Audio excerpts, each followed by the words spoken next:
ونوينا التعلم والتعليم والنفع والانتفاع والإفادة والاستفادة والتذكر والتذكير والحث على التمسك بكتاب الله تعالى وسنة رسوله صلى الله عليه وسلم والدلالة على الهدى، ونوينا بذلك إصلاح قلوبنا وقوالبنا وظواهرنا وبواطننا وما علمه الله من صالح النيات، أن الله يدخل نياتنا في نية الصالحين، يجعلنا وإياكم من أهل العلم والمعرفة واليقين.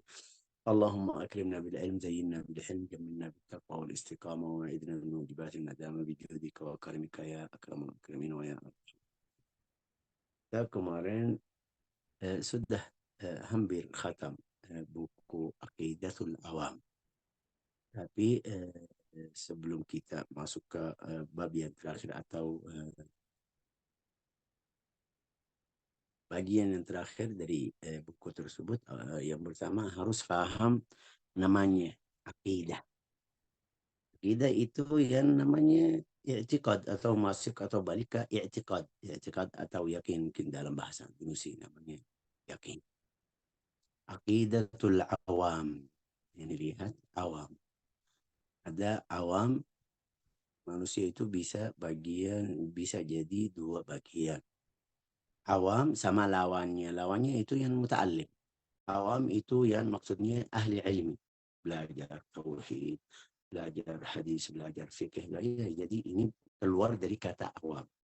Ini lihat seperti Indonesia. Orang Indonesia bilang, Syekh, saya orang awam. Betul. Setiap orang bisa jadi orang awam, tapi kamu setelah belajar satu buku ini bukan awam. Bukan awam di buku, di ilmu tersebut. Ya, mungkin kita bilang, Syekh, saya sudah Masya Allah bacaan saya Quran lancar, tapi fikih saya masih orang awam. Ya bisa. Boleh dalam bahasa ya. Dalam bahasa bisa bilang seperti itu. Tapi kalau belum belajar sama sekali, Syekh saya orang awam. Ini seperti kemarin kita bilang di kampung-kampung kita, karena apa namanya ini bahasa Indonesia, wasilah atau belajar di sini susah sedikit. Ini kampung susah sedikit. Sekolahnya juga kalau ada sekolah itu juga apa namanya ini sekolah kampung juga. Jadi banyak yang awam. Kenapa? Karena sekolah itu baru 40 tahun yang lalu. 60 tahun mungkin, kurang lebih.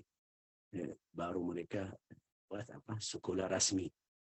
Jadi banyak ibu-ibu di sini atau yang dari keluarga kita masih orang awam, tidak punya seperti sertifikat SD, SMP, SMA, enggak ada.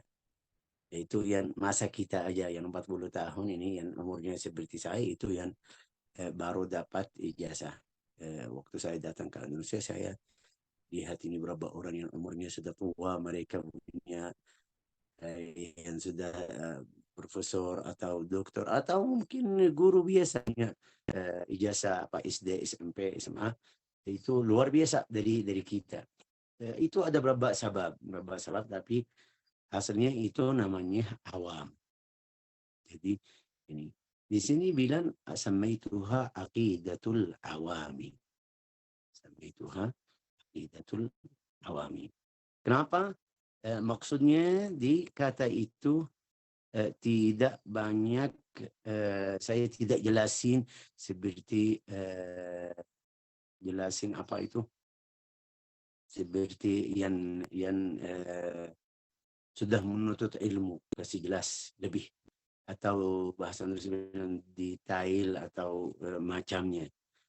Sifatullah Ta'ala gini, Nabi Muhammad Isra, Nabi Muhammad Mi'raj, tidak jelasin caranya bagaimana. Itu kemarin yang saya tambah jelas, tapi kalau kita lihat bait syair itu kemarin ringkas. Itu maksudnya. Di sini kita kemarin belajar di masalah tarikh. Tarikh itu tanggal ya kan? Tanggal tanggal itu kapan dia tulis buku Aqidatul Awam. Juga tarikh berapa bait syairnya, sama tanggal waktu dia tulis Aqidatul Awam. Di pelajaran itu ada tambahan tentang masalah kapan mereka mulai apa itu tulis tanggal Hijriah. Ini sekarang kita tahu di Indonesia bilang tanggal Hijri sama Masehi. Itu sebelum Hijriah, itu Hijriah dari hijrah Nabi Muhammad SAW, mulai dari hijrah Nabi Muhammad SAW waktu dia pergi dari Makkah ke Al-Madinah. Itu mereka bilang tahun pertama setelah hijrah tahun 2. Jadi Hijriah ini dari waktu Nabi pergi dari Makkah ke Al-Madinah, itu kita sekarang berapa? 1440. Berarti 10 tahun atau 13 tahun sebelumnya kita tidak masuk dari waktu Nabi jadi Nabi. Dari waktu Nabi lahir itu juga tidak masuk. Karena kita bilang Hijriah. Di sini ini kasih latar belakang penggalan atau apa itu tanggal. Penanggalan. Oke. Penanggalan. Maksudnya dari kapan mulai tulis itu. Sebelumnya apa tadi? Tanyaan saya tadi, sebelumnya apa? Mereka bilang tahun Qamari. Tahun Qamari. Ini yang namanya Hijriah. Sebelum Nabi Hijrah, sebelum mereka tulis kasih nama Hijriah, mereka bilang apa? Tahun Qamari. Apa itu Qamari? Bulan. Kita lihat mereka hitung dari waktu mulai lihat bulannya. Jadi setiap malam 30 hari atau 29 sama 30 hari. Itu wal qamar, itu namanya manazilul qamar. Wal qamar qaddarnahu manazila hatta ada kal urjunil qadim. Itu manazil yang 28 manzilah, tempat. Di setiap hari di satu tempat. Besok pindah ke tempat lain, besok pindah ke tempat lain. Kalau kita fokus sama bulan, kalau malam kita fokus hari ini keluar dari mana, besok keluar dari mana, itu mulai dari awal arah itu barat ya kan, kita lihat mulai dari sini di akhir bulan dari sini bisa di dalam satu bulan. Hari pertama mulai dari sini, hari yang kedua sudah di arah yang di sebelahnya. Itu namanya manazil. Jadi namanya sebelum hijrah namanya tahun Qamariyah. Oke.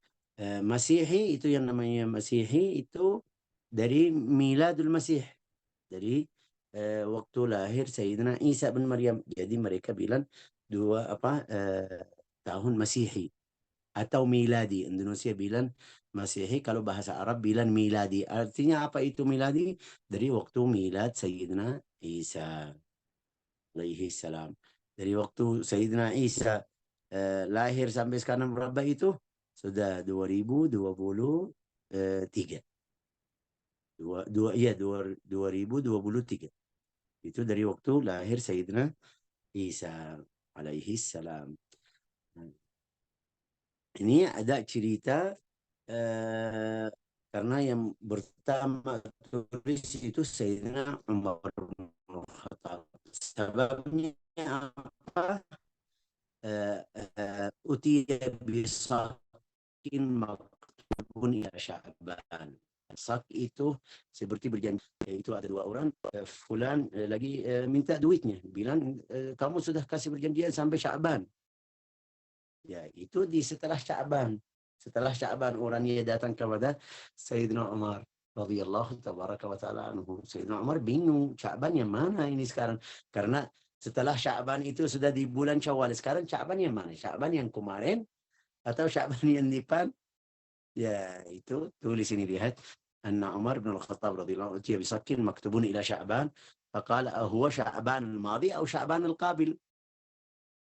Itu Sya'ban, bulan Sya'ban tahun kemarin atau bulan Sya'ban tahun ini yang datang, nanti datang. Ya. ثم أمر بوضع التاريخ واتفقت الصحابة على ابتداء التاريخ من هجرة النبي. Ya, Sayyidina Umar bilang harus kita punya tarikh, punya tanggal, itu kalender khusus kita. Jangan kita ikut tanggal Masihi itu atau kalender mereka. Ya, kasih duduk sama sahabat, mereka bilang kita mulai dari hijrah Nabi Muhammad sallallahu alaihi wasallam. Wa ja'alu awal sana itu awal tahun al-Muharram. Kita tahu hijrah Nabi Muhammad SAW di Rabiul Awal. Nanti kita belajar di buku sirah. Tapi awal tahunnya seperti biasa Muharram. Jadi mereka bilang dari Muharram. Coba Bu baca ini. Baik, Syekh. Latar belakang penanggalan Hijriyah. Alasan diadakan penanggalan pada permulaan Islam adalah bahwa sahabat Umar bin Khattab radhiyallahu an datang dengan membawa dokumen yang tertulis berlaku sampai bulan Sya'ban. Kemudian beliau bertanya, dokumen ini berlaku sampai bulan Sya'ban kemarin atau bulan Sya'ban berikutnya? Akhirnya beliau memberikan perintah untuk diadakan penanggalan. Seluruh sahabat bersepakat mengawali penanggalan dimulai dari hijrah Rasulullah Shallallahu Alaihi Wasallam ke Madinah. Kemudian mereka menjadikan awal tahun berada di bulan Muharram. Betul. Lanjut, Syekh. Di sini ada tambahan kenapa jadi awal tanggal itu malam atau siang, itu tambahan. Karena orang Arab itu waktu zaman dulu Quran seperti saya tadi bilang, mereka Quran belajar, Quran baca, tulis, baca. Itu yang namanya kemarin belajar di buku fikih, namanya ummi. Ummi itu nisbatan ila ummihi, kayak seperti baru lahir dari burut ibunya. Ya, bagaimana itu dia tidak bisa apa-apa. Itu walau umurnya sudah tua, bisa kerja, bisa ke sini, tapi kesana ke sini, tapi tidak bisa tulis, artinya seperti orang yang baru keluar dari perut ibunya. Itu sebabnya juga karena bulan itu atau kalau mereka mulai dari malam, karena bulan itu bisa bisa lihat di dalam satu bulan dia sudah umurnya berapa hari. Ahlan, sabah al-khair. Mau kemana? Mau sekolah? رايح المدرسة؟ يا خير اوكي. يلا زاد الحين. بعدين مرايا لا يا ياسر. يلا تمام اوكي. Siapa tadi apa? Masya Allah. Ya, ما تقولي لهن. ما تقولي لهن. ايوه. سأليهن كيف حالك كان؟ سألي. كيف حالك كان؟ Ya, ayo Bu Aida bisa jawab. Gak. Apa nak? قولي له كيف حالك. قولي له. Oh, alhamdulillah bi khair, salihah, jamilah. Ini namanya rawah. Rawa'ah fi amanillah ilal madrasah. Ayo lagi nunggu teman-teman di sini. Di sini nggak ada yang antar jemput anak. Mereka sudah kelompok-kelompok itu jamaah aja. Oke. Tadi apa? Tadi kita bilang karena bulan itu mereka bisa lihat ini 1 hari, 2 hari, 3 hari, sampai mereka kasih cerita yang bahasa Indonesia yang ajib itu. Satu orang mereka bilang, satu orang salam kanan salatnya batal, salam kiri istrinya talak, cerai. Angkat kepalanya ke atas, ini lihat ke atas, wajib bayar 1.500 dinar. Wah, ini bagaimana ceritanya, kenapa? Ya, itu karena mereka hitung bulan seperti tadi kita tadi bilang. Tapi kenapa salatnya batal? Karena waktu dia bilang Assalamualaikum warahmatullahi, lihat ada kotor dari burung, najis, berarti salatnya batal. Lihat najasa. Ini lihat najasa baru sekarang, karena baru salam. Itu kalau saya lihat hukumnya ya, hukumnya kalau saya lihat setelah saya masuk rumah, ini kapan? Sebelum zuhur atau sebelum asar atau maghrib, tidak masalah, sudah kamu sudah pergi-pergi. Mungkin kita bilang setelah saya selesai salat. Tapi ini karena dia langsung bilang Assalamualaikum, lihat kotornya masih ada, berarti salatnya batal. Yang kedua itu salam kiri. istrinya cerai, mereka itu perempuan istrinya sebelum dia nikah sama istri, atau sebelum dia nikah sama suaminya ini yang baru, dia punya suami dulu. Ada atau dapat kabar fulan itu sudah meninggal tapi di laut. Kita tahu itu zaman dulu mereka pakai kapal yang biasa, itu bukan mesin seperti sekarang.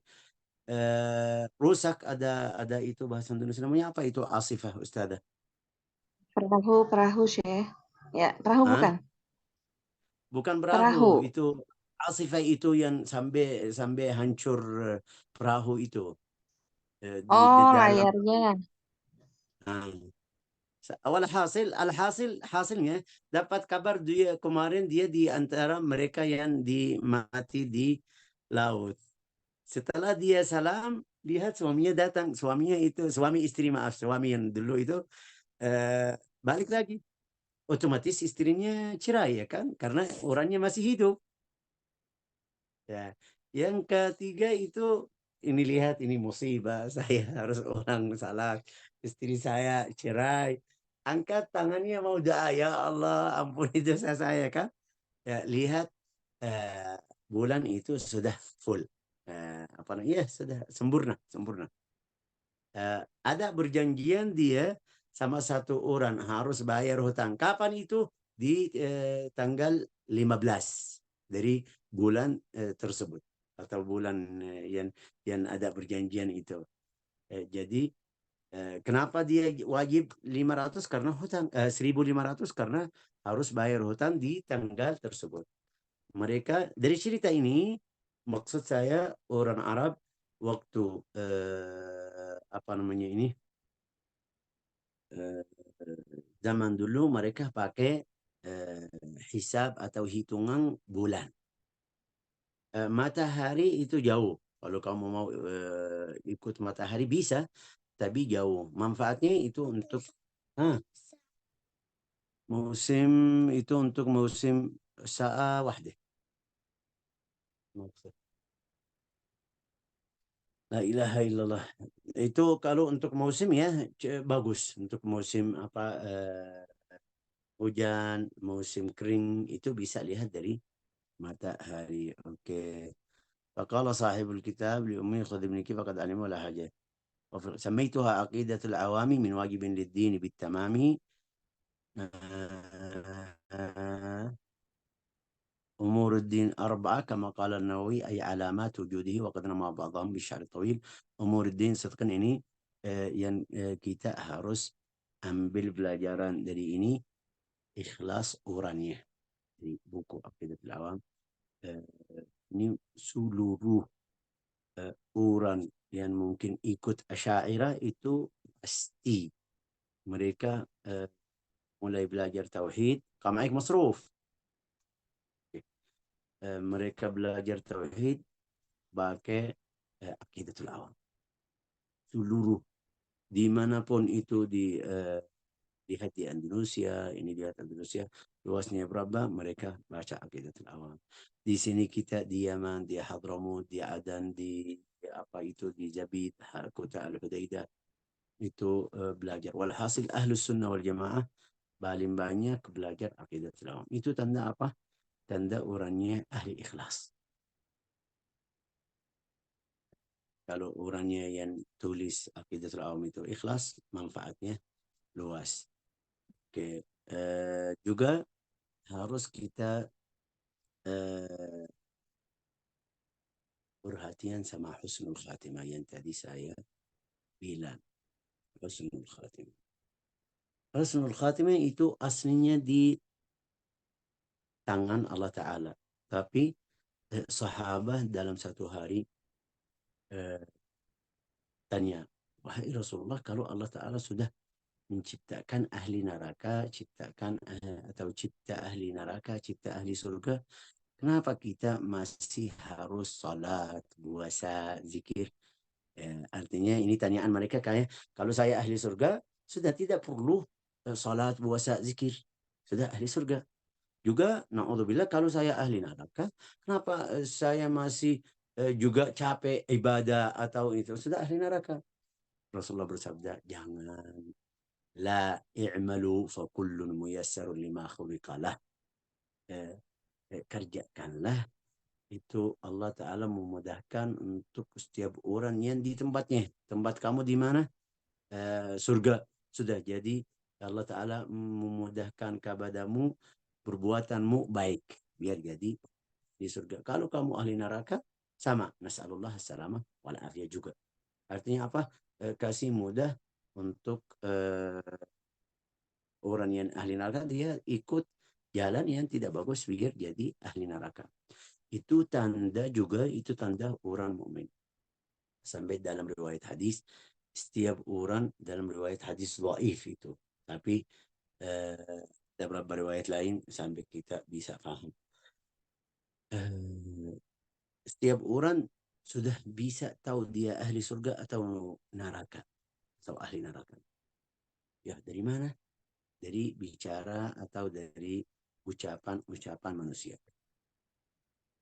Itu kalau mereka puji sama dia, fulan baik, fulan baik. Ini yang benar ini, bukan puji yang orang munafik. Di hadapan kamu puji, masya Allah, kamu baik, terus setelah kamu pergi, ini orangnya gini. Enggak. Tapi maksud saya, kita lihat ada berapa orang, berapa ulama, kalau kita lihat orangnya, masya Allah, ini baik. Jadi kita puji, mau atau tidak mau, walau saya hasud, walau saya tidak setuju sama dia, tapi saya rasanya ini benar saleh, ahli surga. Itu tandanya. Juga ahli neraka juga. Kalau dia selalu pergi ke tempat yang haram, melakukan hal-hal yang haram, wah. Itu, na'udzubillah, jadi tanda ahli neraka. Dalam riwayat, الشيطان يقول قصم ظهري من يطلب حسن الخاتمة. Syaitan itu bilang, saya kesel dari orang yang minta husnul khatimah. Itu sebabnya kita selalu, ya Allah bi husnul khatimah, ya Allah biha, ya Allah biha, ya Allah bi husnul khatimah. Ya mudah-mudahan husnul khatimah. Ya, kita di Yaman beda sama orang Indonesia. Sedikit aja, bukan beda. Maksud mereka sama seperti kita, tapi seperti kemarin saya jelasin husnul khatimah. Husnul khatimah, kemarin kita bilang di orang Indonesia, mereka bilang apa? Kasih tahu ini fulan intaqala ila rahmatillah, fulan Allah Ta'ala itu baru pulang ke rahmat Allah Ta'ala, fulan, mudah-mudahan husnul khatimah. Ini katanya di sini salah. Kenapa? Karena sudah wafat.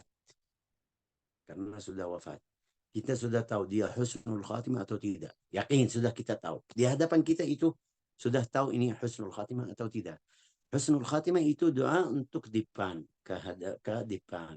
Ini seperti kita, kalau kita ketemu orang tua atau yang seperti sakit, kita bilang sama dia, Bu, Masya Allah, gimana kabarmu? Mudah-mudahan husnul khatimah. Ya, mereka di sini senang. Tidak lihat ini salah. Tapi orang Indonesia kayak sedih kalau kamu bilang mudah-mudahan husnul khatimah. Wah, kenapa kamu Syekh saya mau meninggal? Hakikatnya enggak. Itu doa ke depan, tidak masalah. Ya, kita di Yaman aslinya doa biar waktu sakaratul maut dapat husnul khatimah. Kenapa saya tadi bilang beda? Karena husnul khatimah aslinya waktu dia wafat melakukan hal apa atau ucapannya apa. Itu yang kemarin juga kita kasih beberapa cerita. Husnul khatimah, orang yang waktu sampai dia waktu wafat, Masya Allah, dia ahli istiqamah, ibadah, salat, walau orang biasa. Mungkin kita bilang tidak banyak qiyamul lail, tidak banyak, ya walhasil orang biasa aja, salat, puasa, zikir, tidak pergi ke tempat haram, atau kita lihat orangnya seperti itu. Ini kalau dia wafat itu sudah mudah-mudahan Allah Ta'ala terima, itu nama husnul khatimah. Su'ul khatimah kalau orangnya seperti itu tiba-tiba dalam satu hari atau sebelum wafatnya 1 bulan, 2 bulan, dia baru pergi ke tempat yang haram, ke sana, ke sini, melakukan hal-hal yang haram. Wafat di dalam keadaan seperti itu namanya su'ul khatimah. khatim. Nasallallahu salamat wal afiyah. Jadi seluruh orang mukmin yang wafat dalam keadaan istiqamah, zikir, ibadah, itu husnul khatimah. Walau dia waktu wafat kita tidak tahu dia ucapan la ilaha illallah atau tidak, ini enggak, ini husnul khatimah. Husnul khatimah tetap husnul khatimah. Su'ul khatimah itu yang di dalam keadaan wafat lagi melakukan hal-hal yang tidak bagus, atau ucapan yang tidak bagus atau buruk, atau mungkin kita bilang sama dia la ilaha illallah, dia bilang enggak mau. Itu ada berapa orang seperti itu yang hidupnya nasallallahu salamah wal afiyah, dalam keadaan asli hidupnya selalu dalam keadaan yang haram. Kalau kita bilang sama dia la ilaha illallah, kadang-kadang ada yang bilang enggak, ada yang bilang tidak, ada yang bilang tidak bisa, ada yang bilang apa namanya ini, mungkin seperti kemarin kita bilang dia kasih nama orang yang ahli maksiat atau ahli zina, atau itu yang namanya su'ul khatimah. Jadi ada beberapa faedah dari beberapa ulama bilang kalau kita bicara di dalam waktu azan, seperti saya di masjid, saya lagi di masjid, ada fulan lagi azan, saya bicara sama yang di sebelahnya, itu salah satu sebab su'ul khatimah. Jadi terus kita berhatian, dengar azan sampai selesai baru bicara sama yang di sebelahnya. Itu sesuai kalau ada satu yang penting ya boleh. Ini maksudnya bicara yang tidak ada manfaat. Su'ul khatimah juga yang ganggu orang mukmin, orang wali. Na'udzubillah, itu bisa tanda su'ul khatimah. Bisa dapat su'ul khatimah kalau kamu masih sampai sekarang orang wali, orang saleh, kamu lidahmu panjang sama mereka, ini. Na'udzubillah, itu su'ul khatimah. Saya kenal, bukan kenal, saya kasih cerita satu orang dari Yaman, orang alim besar, yang mereka bilang muhaddis. Ya, tapi lidahnya ini fulan kafir, fulan fasik, fulan ini, lidahnya yang mungkin kita bilang pedas ya kan. Nasallahu salamah wal afiyah. Waktu dia wafat sakaratul maut, tidak bisa ucapan la ilaha illallah. Dia orang alim, tapi karena lidahnya panjang sama orang saleh, orang wali, orang ini fasik, ini itu mungkin pikirannya bagus, masuk di al-amr bil ma'ruf wa nahi anil munkar, tapi jangan sampai kamu jadikan ini masalah besar, bukan besar, mungkin kita bilang sampai dia jadi ganggu orang alim lain. Dia kena kengkar di lidahnya. Kengkar di lidahnya. Subhanallah, orang itu orang alim, dia kasih fatwa barang siapa meninggal di tempat orang yang kafir, seperti Jermania, seperti Inggris, seperti Amerika, itu dia orang keras, orangnya keras sekali. Mereka tanya, Syekh, kalau ada yang pergi cari obat di tempat yang non muslim, seperti tadi contohnya tadi, hukumnya apa? Dia bilang kafir, langsung bilang kafir. Waduh, saya cari obat di situ, saya pergi ke rumah sakit yang bagus di sana aja, kenapa bilang saya kafir? Subhanallah, itu kasih fatwa seperti itu. Subhanallah, waktu dia kena kengkar, ya, mereka bawa ke Jermania itu. Jermania atau Almania, namanya apa itu Bu Aida? Iya, Almania, Jerman sama, Syekh. Almania. Wafat di situ. Waduh ya Allah, ini fatwanya jadi balik lagi ke dia sendiri. Jadi kita itu yang namanya su'ul khatimah. Su'ul khatimah. Itu harus kita berhatian tentang apa lidah kita. Juga mereka kasih tanda su'ul khatimah itu orang ini seperti ya kita bilang muslim, alhamdulillah muslim, tapi suka satu sifat dari yang non muslim. Itu na'udzubillah mungkin bisa jadi sebab su'ul khatimah. Bisa jadi. Ada beberapa orang muslim yang alhamdulillah muslim, salat, puasa, zikir, tapi dia suka sifat yang sama orang non muslim ini. Itu nas'alullah assalamah wal afiyah, itu salah satu sebab su'ul khatimah. Nas'alullah an yuwaffaqana bil khair wa an yarzuqana wa iyyakum husnul khatimah. Jami'an ya, jangan marah-marah. An yarzuqana wa iyyakum husnul khatimah. Mudah-mudahan Allah Ta'ala beri kita husnul khatimah, biar kita wafat dalam keadaan yang baik, yang apa namanya ini, yang bagus. Contohnya lawannya orang yang tidak wafatnya dalam keadaan husnul khatimah itu seperti siapa? Seperti yang wafat di dalam sujud salat, lagi baca Al-Quran, lagi setelah selesai wudu salat, siap-siap, itu namanya husnul khatimah, dalam keadaan yang bagus maksudnya. Itu juga kemarin kita, waktu saya di Indonesia, ada satu keluarga, satu laki-laki sama istrinya. Suami wafat, istrinya wafat subuh. Bukan subuh, itu jam 7, jam 8 pagi. Isya suaminya ikut. Ya dalam satu hari. Kemarin di sini, di majelis kemarin di sini, di tempat ini, mereka kasih bicara ada berapa orang di sini. Jadi seperti itu. Dia di awal bulan ada, saya masih ingat kenal orangnya, di awal bulan Ramadan. Istrinya di tanggal 1 bulan Ramadan. Suaminya ikut di 27, 1 bulan aja. Ada satu laki orang lain juga 1 bulan. Itu mungkin kita bilang bisa masuk husnul khatimah. Husnul khatimah ini lihat yang apa yang terjadi sekarang di Gaza. Ini kasihan mereka, anak kecil atau perempuan atau yang tidak ikut berang, tapi karena itu sampai dia meninggal, itu husnul khatimah, syahid. Itu yang namanya husnul khatimah. Mudah-mudahan Allah Ta'ala beri kita husnul khatimah. wafat kita dalam keadaan husnul khatimah. Innahu akramul akramin wa arhamur rahimin walhamdulillahi rabbil alamin.